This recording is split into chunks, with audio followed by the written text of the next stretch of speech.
I remember the sound of the church bells that morning far more clearly than I wish I did. They were soft, warm, almost golden in the air, normally the kind of sound that makes a person feel peaceful. But that day, something about them felt wrong.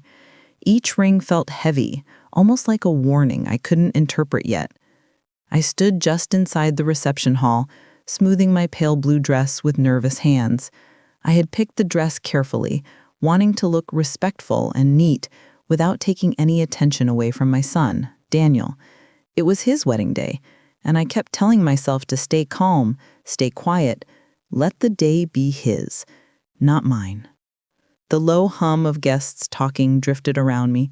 Most of them were from the bride's side, and many didn't seem to recognize me.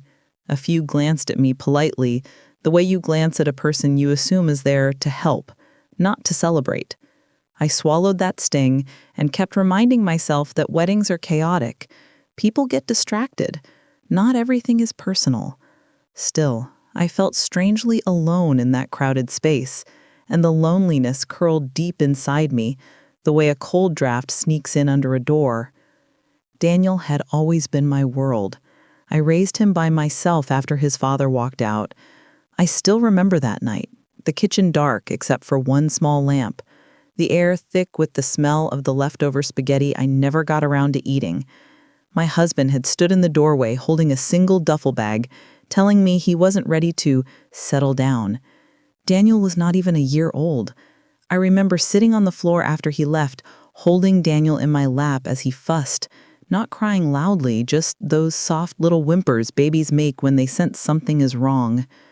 I whispered to him, "It's okay. I'll take care of you, I promise." And I did.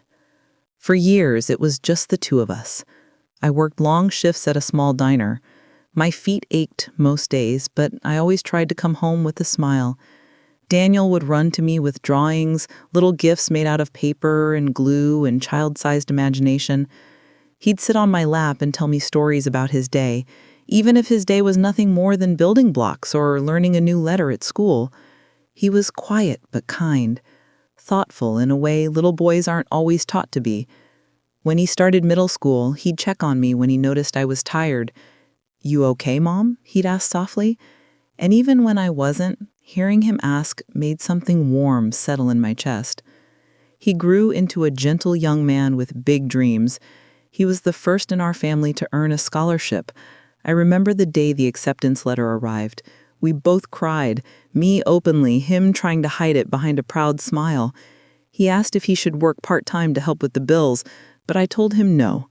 He insisted anyway. "You've done enough," he said. "Let me help now."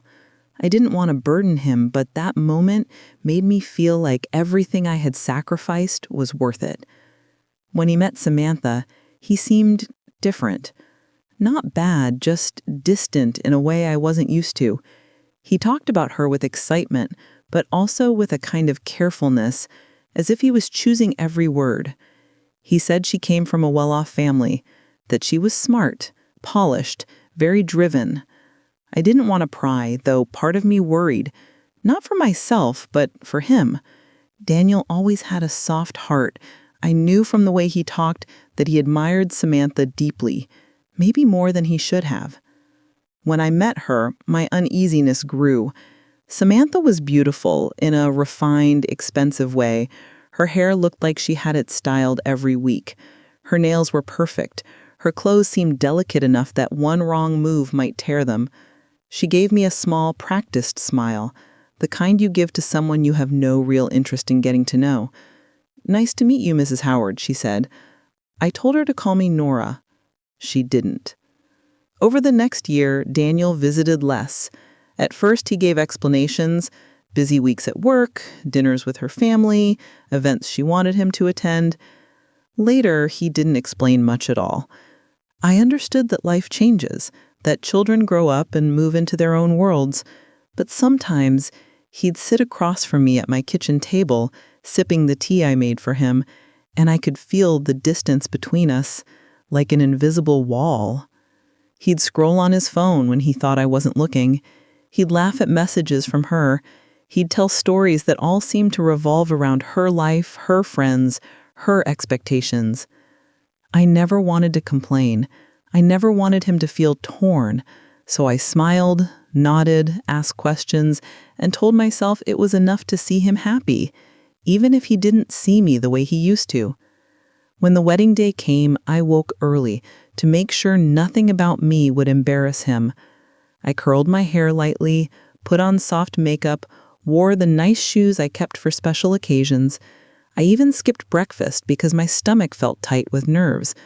I wanted to look like I belonged. I wanted Samantha's family to look at me and think, "Ah, that's Daniel's mother." Instead, I stood in that hall feeling invisible. As the ceremony approached, guests began to take their seats. I sat somewhere in the middle, hoping Daniel would notice me, maybe give me a small smile. He never looked my way. His eyes stayed on Samantha, on her parents, on the rows of people from her circle. When he walked down the aisle, he looked handsome and nervous. I felt tears fill my eyes, but I blinked them away quickly. I didn't want to miss a single second of his happiness. The ceremony itself passed in a blur. I heard wows, promises, laughter from the audience. I folded my hands tightly in my lap, wishing Daniel would glance my way even once. He didn't. At the reception, I hovered near the wall for a while, unsure where I should stand. No one approached me. A few people looked at me with polite confusion. Some seemed to think I was helping the staff. When I tried to take a seat, someone politely told me the table was reserved for the bride's family. I nodded and stepped away, embarrassed even though I knew it wasn't my fault. I waited for Daniel to find me. I waited and waited until my heart felt heavy in my chest. Finally, I gathered the courage to walk toward the head table. I wanted to congratulate him, hug him, tell him how proud I was. He was talking with Samantha, both of them surrounded by people who looked like they belonged in elegant magazines. I walked toward them slowly, rehearsing a soft greeting in my head. "Daniel, sweetheart, you look so handsome. I'm so happy for you." Simple, gentle, not demanding. I had barely opened my mouth when Samantha stepped in front of me. "Excuse me," she said sharply. "This area is for family only." I stopped in my tracks. I know," I whispered. "I just wanted to say something to my son." Her expression hardened as she looked me up and down. "Ma'am, please step back. This is a private moment." Ma'am. Not Nora. Not anything personal. Just ma'am. A few guests looked over, sensing tension. I felt heat rise in my face. "I'm not trying to interrupt," I said quietly. "I just..." Before the words left my mouth, she raised her hand and slapped me. It wasn't a hard slap, but the shock of it hit me like a wave. The sound made a few people gasp. My cheek stung immediately. I stumbled a half step backward, catching myself on the back of a chair. The room seemed to tilt for a moment as my eyes blurred. Samantha's voice rose slightly, enough for nearby guests to hear. "I said this area is for family, and the wedding staff need to stay in their assigned sections." Staff. She thought I was staff. I couldn't even process the insult because the humiliation hit me first. The burn on my cheek felt small compared to the deeper burn inside. Humiliation, confusion, heartbreak, all mixing together. I opened my mouth, trying to explain that I was Daniel's mother, but the words stuck. My throat felt thick and tight, like trying to swallow a stone. Daniel finally moved toward us. He looked panicked, torn between us. "Mom, I'm so sorry. She didn't know," he whispered. "She didn't know." That was it. That was all he said to defend me. He didn't raise his voice. He didn't tell her she was wrong. He didn't announce to the room that I was his mother. He just whispered an apology, small and powerless. I stared at him, waiting for him to reach for me, to comfort me, to show even a flicker of the boy I had raised. But he stood still, glancing nervously at Samantha as if waiting to see how she wanted him to react. Something inside me broke, not loudly, not violently. It was a quiet, slow fracture, like thin ice cracking under gentle pressure. A part of me I had carried for decades, motherhood, pride, security, shifted painfully out of place. I took a step back, then another. My cheek pulsed with heat, my eyes burned with tears I refused to let fall in front of them. No one stopped me as I turned and walked away. A few whispers followed me like small shadows. I ignored them. I walked out into the cool air and stood there, breathing slowly until the world steadied. I touched my cheek gently and felt the faint swelling. The sting would fade, but the memory wouldn't. I didn't know then that this moment, the slap, the humiliation, the silence from my son, was only the first crack in something much deeper. I didn't know how much worse things would get, and I never imagined how it would all end. I sat in my car outside the wedding venue for nearly 20 minutes before I felt steady enough to drive. My hands trembled on the steering wheel. I kept staring at my reflection in the rearview mirror, the faint red mark on my cheek, my eyes still shiny with tears I had tried so hard to hold back. I looked older than I felt that morning, as if years had settled onto me in the span of 1 hour. I kept whispering the same words to myself. "It's okay, Nora. You'll be fine. You just need a minute." But the truth was, I felt anything but fine. When I finally started the car and drove toward my small house, the streets blurred past me. I didn't cry.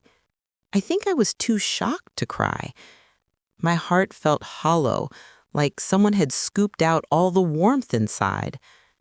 By the time I pulled into my driveway, the sun was already dipping low, casting a soft golden light across the porch steps Daniel helped me paint 2 summers ago. I traced my hand along the rail as I walked inside, trying to ground myself. The house was quiet. Too quiet. I hung my purse on the chair, stepped out of my shoes, and sat at the kitchen table. The same table where Daniel had done his homework as a child, the same table where he had brought home his college acceptance letter. I touched the surface lightly, feeling the small scratches and dents that held years of memories. My phone buzzed. "Daniel, are you home?" My stomach tightened. I stared at the message for a long moment before replying. "Yes." 5 minutes later, another message came. "Can I come over?" I didn't know what to say. A part of me wanted to tell him no, that I needed time. But another part, the bigger part, still ached to see my son, to hear him explain, to understand how everything went so wrong. So I typed back, "Yes, come." I expected him to arrive quickly, but nearly an hour passed before I heard his car outside.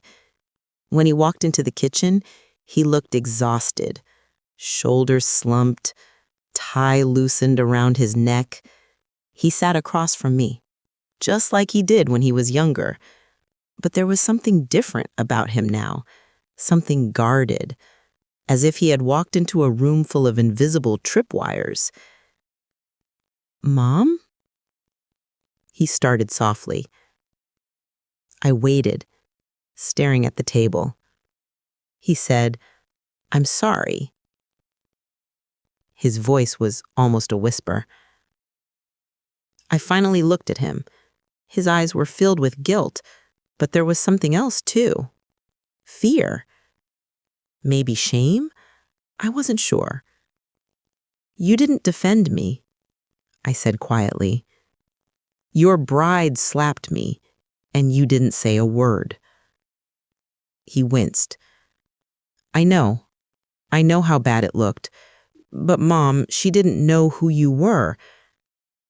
That's not the point, I interrupted, my voice still soft but firm. Even if I was staff, even if I was a complete stranger, she had no right to put her hands on me.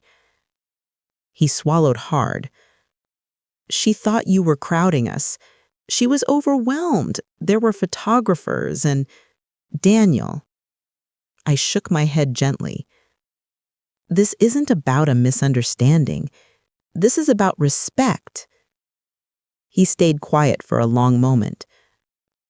I lifted my hand and touched my cheek lightly. She didn't even apologize. She will, he said quickly. She was stressed.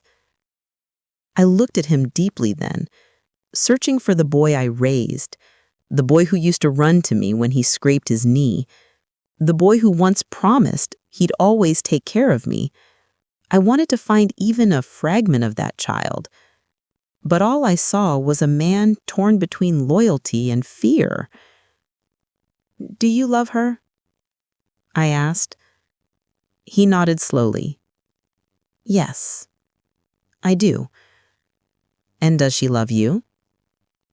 He hesitated, just for a second, but I saw it. That's not a good sign, Daniel, I said gently. He rubbed his forehead with both hands. Mom, please, it's my wedding night. I don't want to fight. I'm not fighting, I said softly. I'm trying to understand. He sighed deeply, leaning back in his chair. She grew up differently. She's used to things being formal, structured. She thought you were someone from the venue trying to approach us in a weird moment. And did you correct her? I asked. He looked down. No. That word cut me sharper than the slap. Daniel? I whispered, feeling a lump rise in my throat. Am I embarrassing to you? His head shot up quickly. No, never. Don't say that. But he didn't say it convincingly, not in a way that reached my heart. He looked like a man trying to put out fires with his bare hands. He stood suddenly. I should go. I need to get back. I stayed seated. He lingered for a second, maybe waiting for me to reach for him, to hug him, but I didn't move.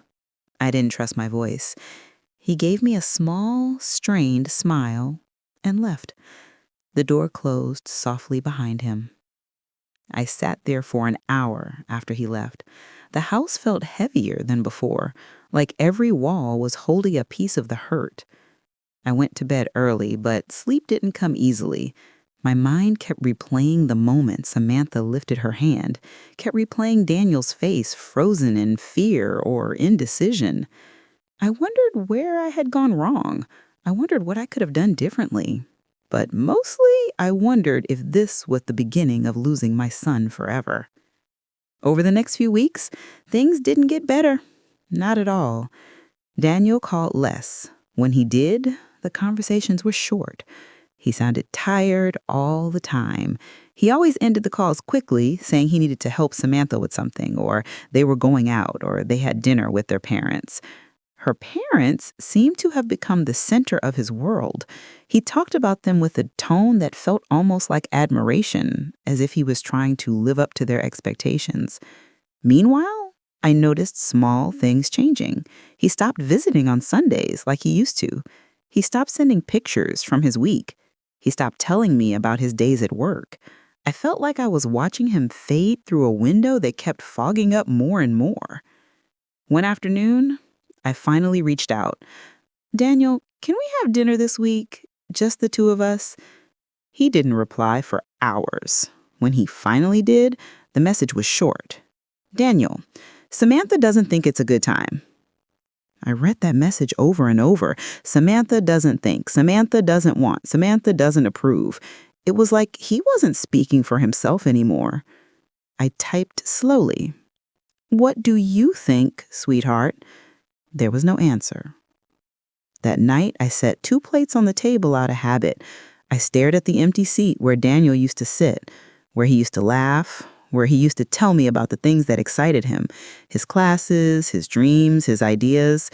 It was strange how a chair could hold so much history and yet feel so painfully empty.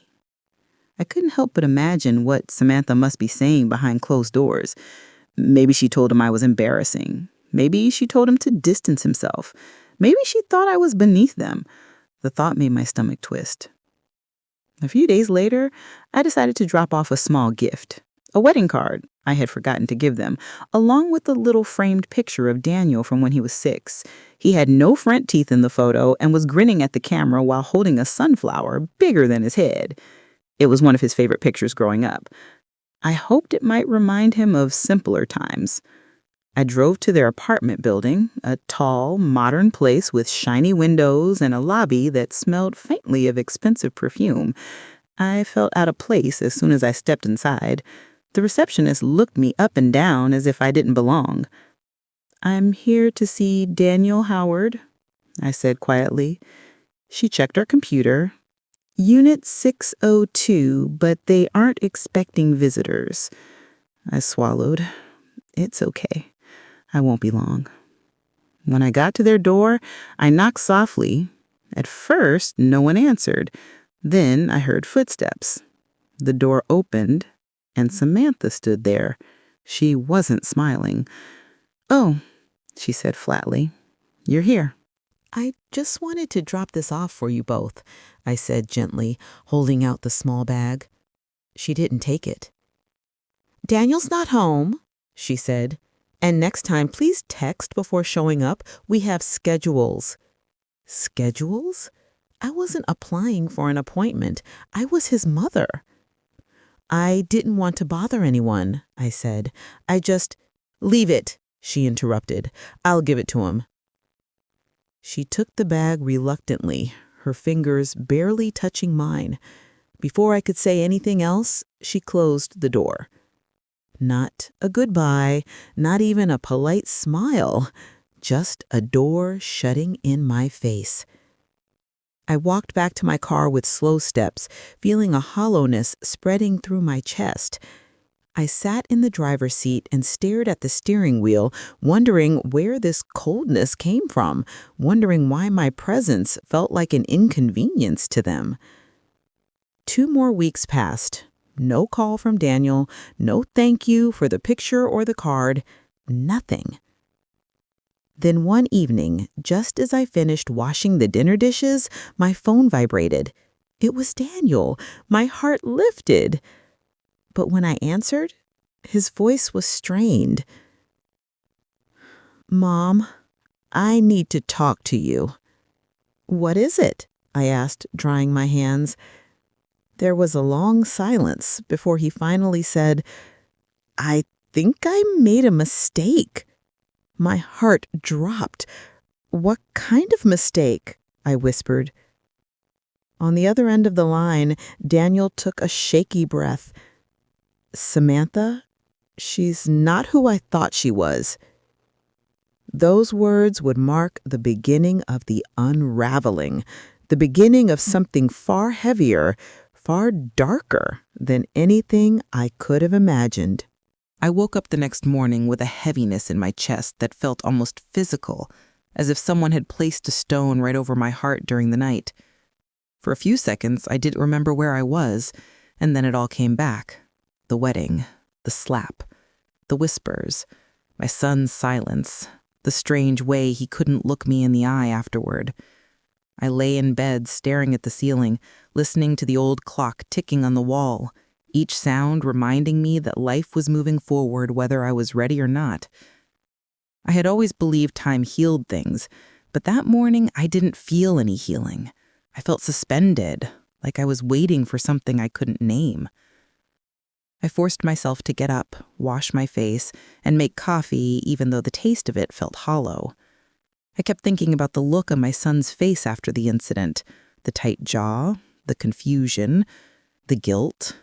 He had always been a boy who wanted to do the right thing, sometimes even at his own expense.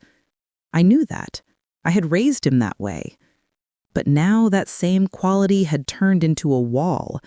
He didn't want conflict with his new wife, and he didn't want to hurt me, so he ended up hurting himself. I had seen it in his eyes, the panic of a man trapped between two worlds he loved. All day I waited for him to call. I kept my phone in my pocket, checking the screen every few minutes, even though it didn't vibrate. By noon, I paced the living room. By evening, I had folded and refolded the same 2 towels just to keep my hands busy. I tried to read, but every sentence turned blurry because my mind kept drifting back to the wedding hall, to the sharp sting on my cheek, to the gasps of strangers, to the bitter shame that washed over me. When the phone finally rang around 7 p.m., I nearly dropped it. I answered with a trembling, "Hello?" expecting his voice, but it was someone else entirely, my sister-in-law, Mary. She didn't usually call unless something important was happening. Her tone was careful, the way someone speaks when they're stepping around broken glass. "I heard what happened," she said softly. "Are you all right?" Her sympathy almost broke me. I didn't want to cry again. I had cried enough in the bathroom at the reception, wiping my face until my eyes burned. "I'm okay," I whispered, though it wasn't true. "I'll be fine." She sighed. "Your son should have stood up for you. He's a grown man, not a child." I didn't respond. I didn't want anyone speaking harshly about him. Even if he hurt me, he was mine. That protective instinct doesn't disappear with age or disappointment. Mary hesitated, then added, "There's talk going around. People say the bride didn't want you there, that she told some relatives you were interfering." The word felt like a slap all over again. Interfering in what? "I don't know," Mary said, "but be careful. Pride can twist people." After we hung up, I sat in silence for a long time. My house felt too quiet, too neat, too empty. I kept thinking of the bride, my new daughter-in-law, standing tall with her perfect hair and painted smile, surrounded by people who adored her. She didn't seem like someone who should need to prove anything, and yet she had struck me, a woman twice her age in front of everyone. Something inside her was unsettled. Something in her saw me as a threat, but I had no idea why. The next morning, I decided I couldn't wait any longer. I picked up my keys, grabbed my purse, and drove to my son's apartment. The building was one of those newer complexes with pale walls and polished floors, the kind of place young couples liked, sterile, quiet, modern. I stood outside their door for a full minute before knocking, wondering what kind of reception I would get, wondering if she would open the door with that same hardness in her eyes, wondering if my son would stand behind her, unsure of whose side he should take.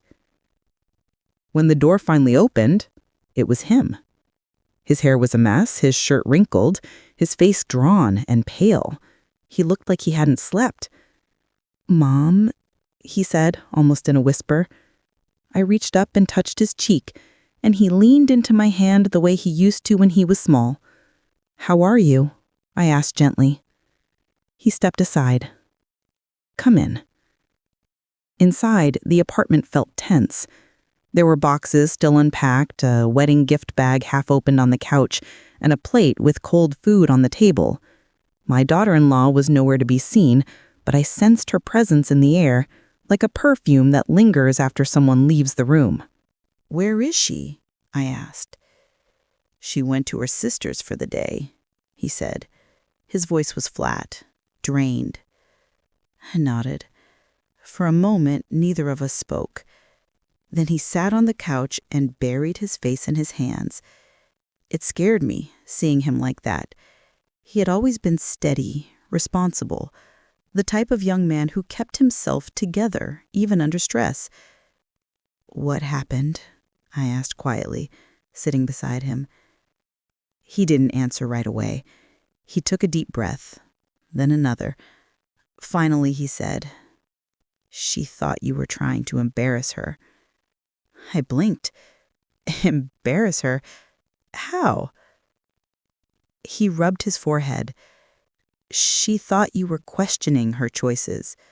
The dress, the guests, the music.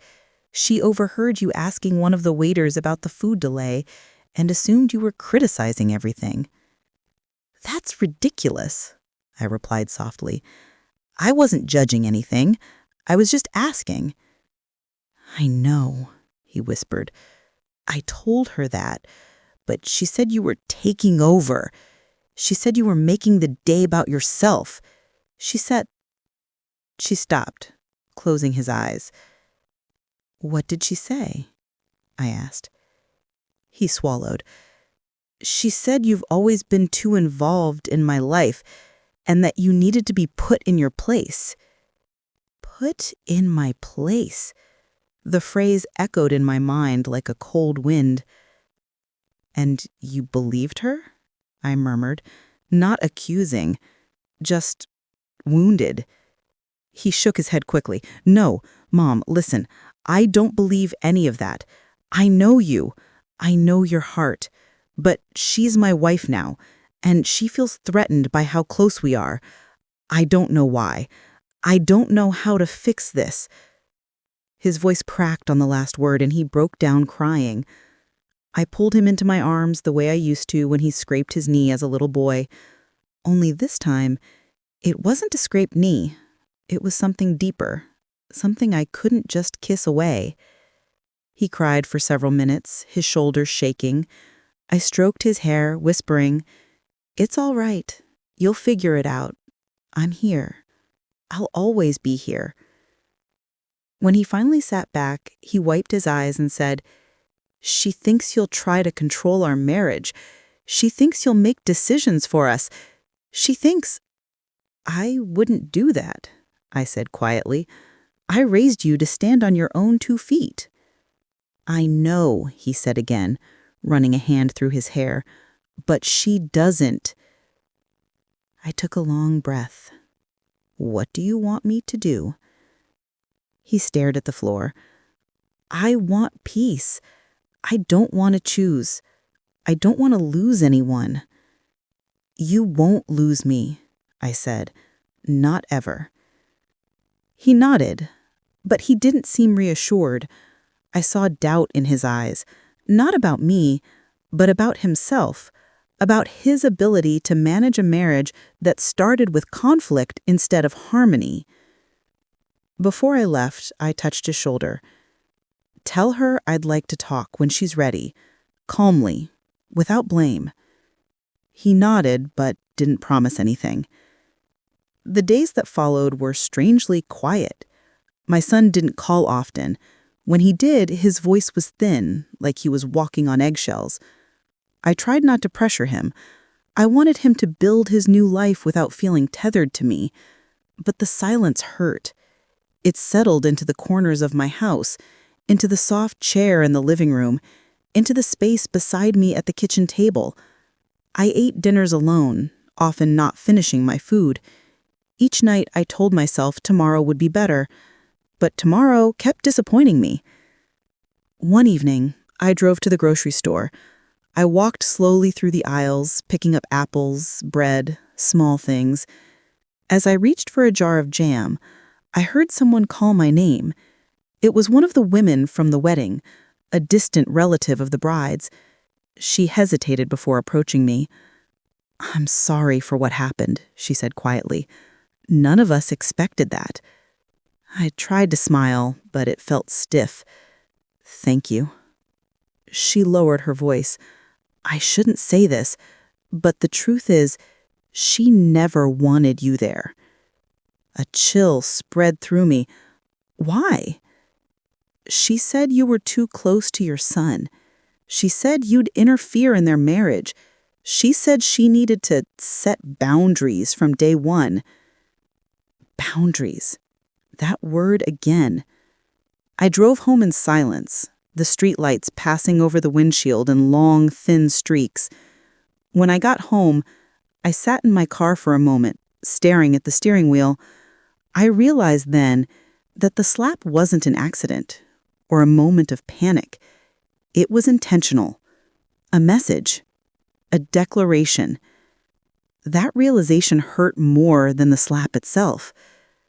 That night, I took out an old wooden box where I kept letters from my son, drawings he made as a child, little keepsakes I had saved over the years. I spread them across my bed. Each one held a memory of a time when our bond was uncomplicated, when love flowed freely without suspicion or pressure. I touched each piece gently, like touching an old wound. The next day, something shifted inside me. I felt calmer. Not resolved, but clearer. I could love my son without inserting myself into his marriage. I could care about him without expecting daily calls or visits. I could be present without hovering. It wasn't giving up. It was stepping back with dignity. But stepping back didn't mean I was done learning the truth, because just a week later, something happened that changed everything. Something that revealed what my daughter-in-law really wanted. Something that showed me her slap wasn't the end of the story, it was only the beginning. A week after that quiet shift inside me, I was sitting at my kitchen table folding laundry when I received a message from an unknown number. It was a simple line. "Are you available to meet? It's important." At first, I thought it might be a scam or a wrong number, but then another message came right after. "It's about your son." That was enough to make my heart drop. I asked who it was, and the person replied with a name I recognized. My daughter-in-law's older cousin, the quiet one, who had barely spoken at the wedding. I agreed to meet her at a small cafe near my house. I drove there slowly, gripping the steering wheel tighter than usual, bracing myself for whatever she might say. When I walked in, she was already sitting in a corner booth. She looked uneasy, fiddling with the edge of her napkin, glancing at the door every few seconds. When I sat down across from her, she offered a small, nervous smile. "Thank you for coming," she said. "I'm not sure what this is about," I replied gently, "but if it's about my son, I'm listening." She inhaled deeply, then said, "This might be hard to hear, but I think you deserve to know." I braced myself, feeling my stomach tighten. "It wasn't just a misunderstanding at the wedding," she said. "Your daughter-in-law planned that moment." I stared at her. "Planned what moment?" "The slap," she whispered. "She talked about it for days before the wedding. She wanted to make a point. She said she wanted to claim her territory so you wouldn't try to influence him." For a second, I couldn't breathe. My fingers went numb. The cafe around us blurred into colors and shapes without meaning. I tried to speak, but my voice cracked. "She planned to hit me?" "She said she would do whatever it took to set boundaries," the cousin continued softly. "She's not well. She's insecure. She thinks everyone's out to steal attention from her. And your son's closeness to you made her feel small." I nodded slowly, trying to absorb everything. "Why are you telling me this?" I asked. "Because your son is breaking down," she whispered. "He told some relatives he's overwhelmed, that he feels trapped, that he thinks he made a mistake." Those words sliced through me. "Where is he?" I whispered. "He's at home. But maybe check on him."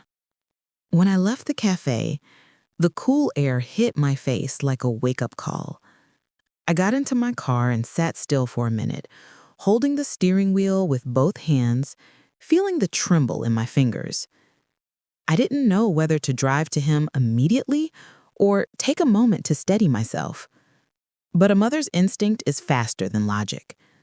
I turned the key, and the engine hummed to life. The drive to his apartment felt endless, even though it was only 15 minutes. By the time I parked, my breath was shallow and tight. The hallways inside the building felt colder than before, as if the walls themselves held tension. When I reached his door, I hesitated, listening. I heard nothing. No faint TV noise, no footsteps, no laughter, just silence. I knocked softly. No answer. I knocked again, louder this time. Still nothing. My heart began to race. I used the spare keys he had given me long ago, something I had never used before out of respect, but that day, respect took a back seat to fear. I opened the door slowly.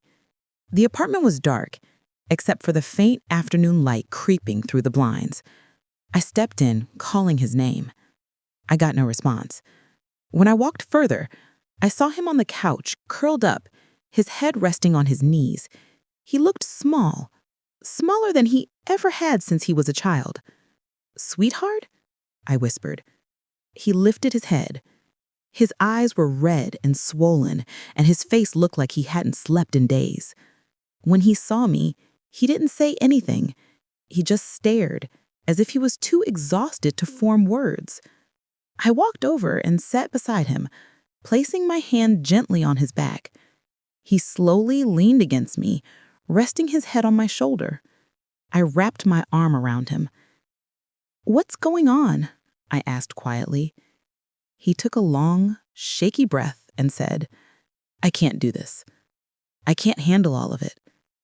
"Tell me," I murmured. "Start from the beginning."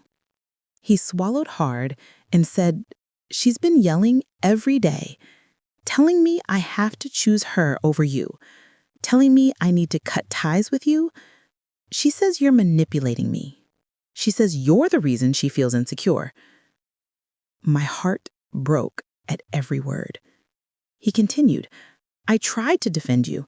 I told her you never interfere, but she wouldn't listen.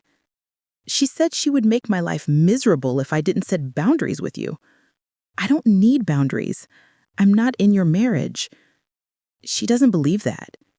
She said she would embarrass you again if she had to." I felt a coldness spread through my chest. "Sweetheart, has she hurt you?" He shook his head quickly. "No, not physically. But mentally, I feel like I'm drowning." I wanted to hold him forever, to pull him out of the storm he'd been living in. He looked at me with eyes full of defeat, the kind of expression I had never seen on his face before. My son was a strong man. He had overcome hardships, built a career, lived responsibly, but now he looked like life had stripped him to his core. I brushed his hair back. "You don't have to choose between love and freedom," I said softly. "Marriage isn't supposed to suffocate you." He broke down then, crying into my shoulder.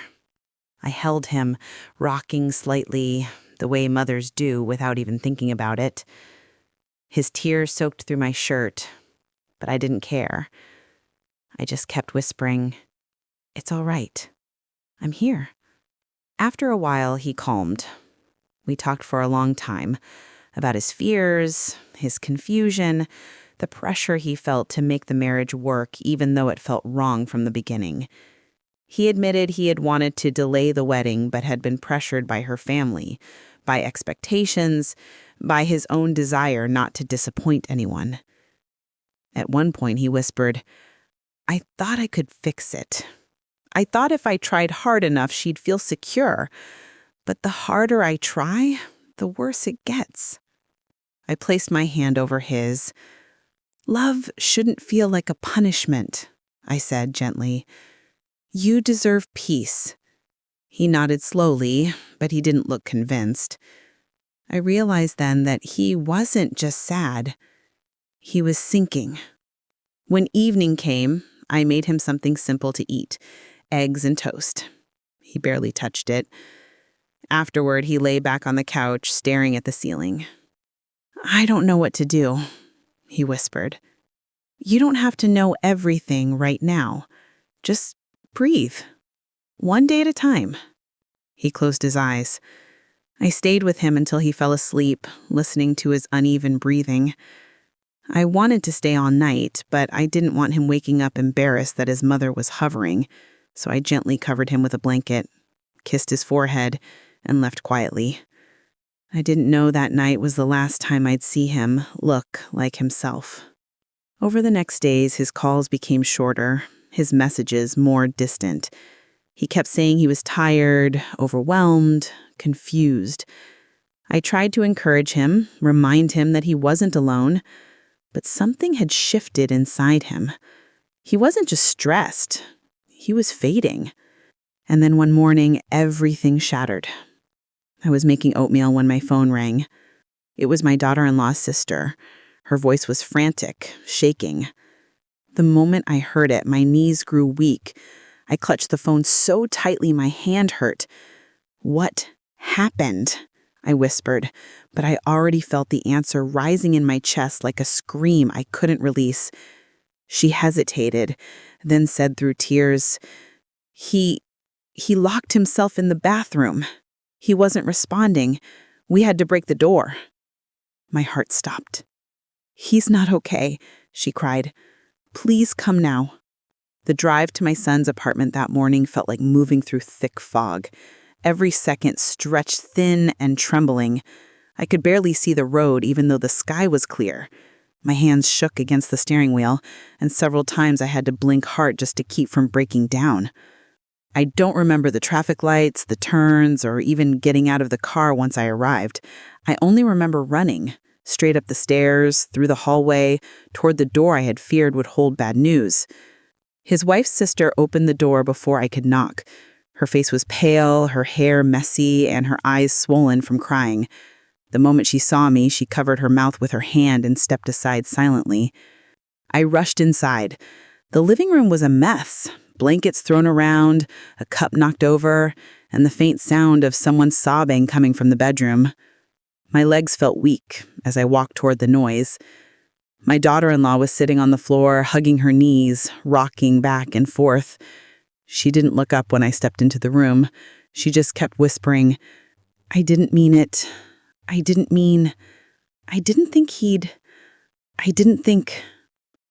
see my son at first.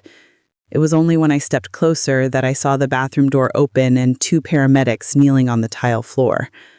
Their wide, focused expressions told me everything before I could take another breath. I stopped in the doorway, unable to move. My hand pressed against the wall because I felt like the room was spinning. Then one of the paramedics noticed me. He stood slowly, his expression shifting into something solemn, something deeply human. He walked toward me with a softness that made my heart break before he even opened his mouth. "Ma'am," he said quietly, "I'm very sorry." The world fell silent, completely silent. I didn't hear the crying anymore. I didn't hear my own breathing. I didn't feel the room around me. I felt nothing and everything all at once. I stumbled forward, pushing past him, needing to see my son with my own eyes. When I did, it felt like my soul cracked. He lay there, on the cold tile floor, his face still, his eyelashes resting gently against his cheeks, as if he were sleeping. But he wasn't sleeping. I knew that instantly. A mother knows. His skin was too pale, too quiet. His chest wasn't rising. His fingers were limp. I dropped to my knees beside him and touched his cheek, the same way I had touched him the day he was born. His skin was cool. I whispered his name over and over, hoping something, anything, would change. But his eyes never opened. My tears fell onto him, warm against the coldness of his face. I wanted to scream, but no sound came out. It felt like my voice had left me. I could only sit there, holding his hand, begging the universe to rewind time, even just a few hours, a few minutes. The paramedics stepped back respectfully, giving me space. My daughter-in-law kept crying in the corner, but I couldn't even look at her. My focus was only on my son, on his stillness, on the feeling that everything I had ever feared was now real.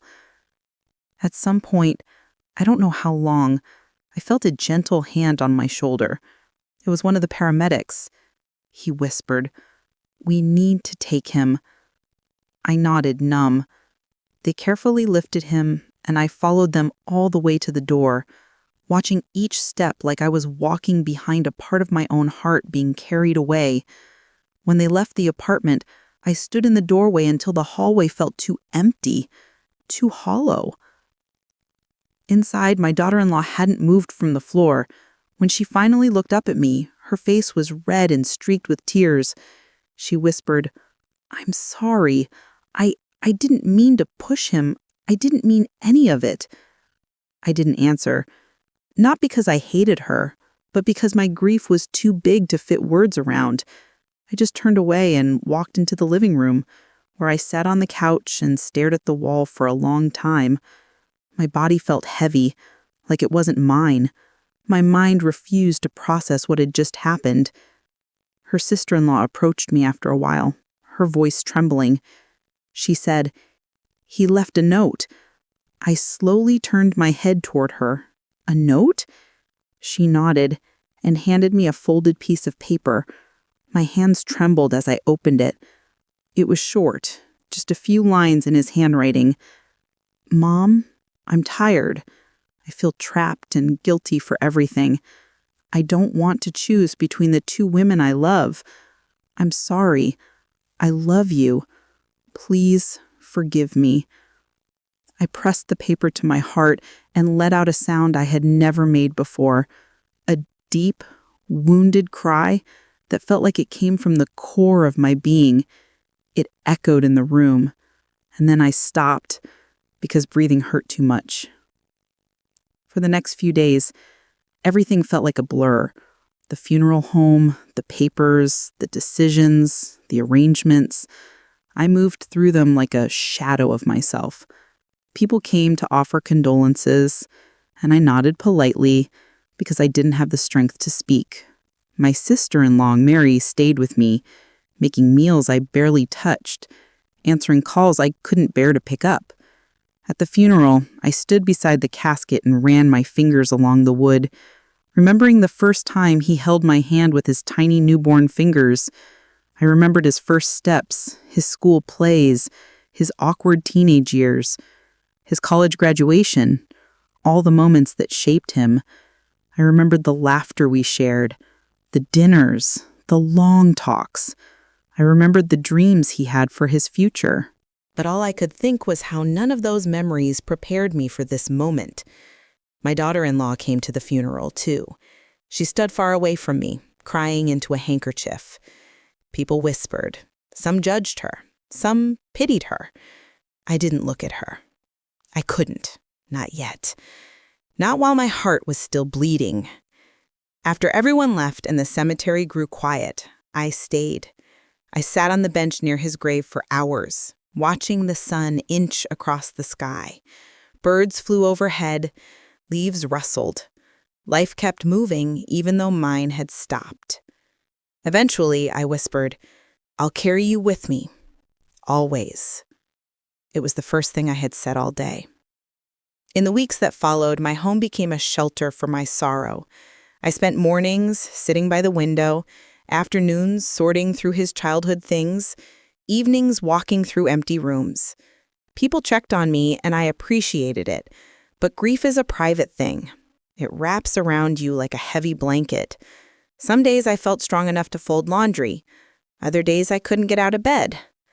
One afternoon, about a month later, I heard a hesitant knock at my door.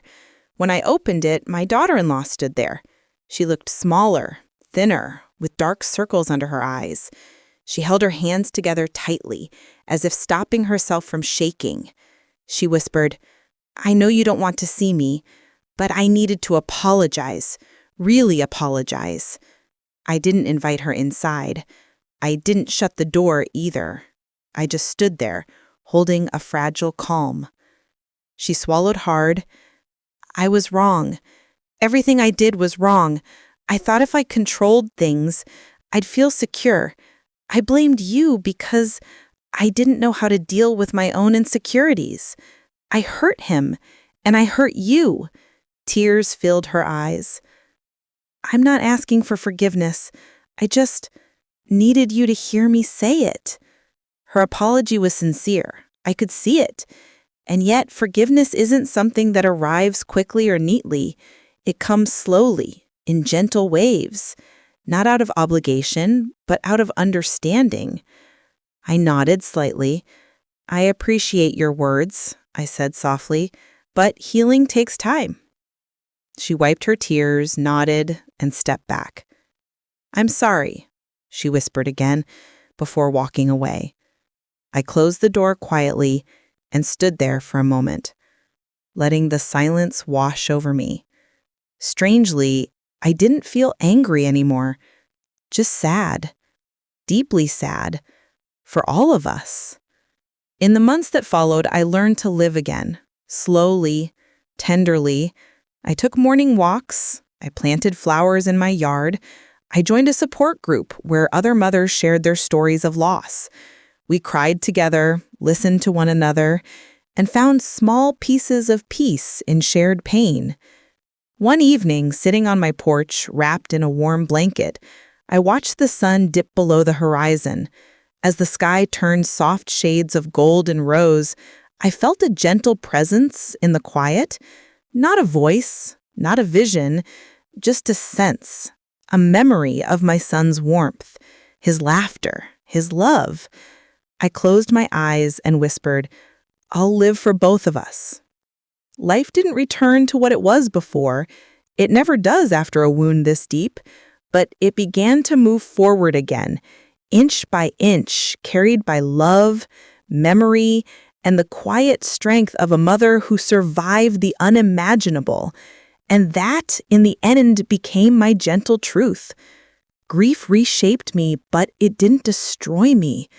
I still had dignity. I still had love. I still had a future. One I would fill with small acts of grace, one tender moment at a time. And every night before going to bed, I touched the spot on my heart where his memory lived and whispered, "Good night, sweetheart.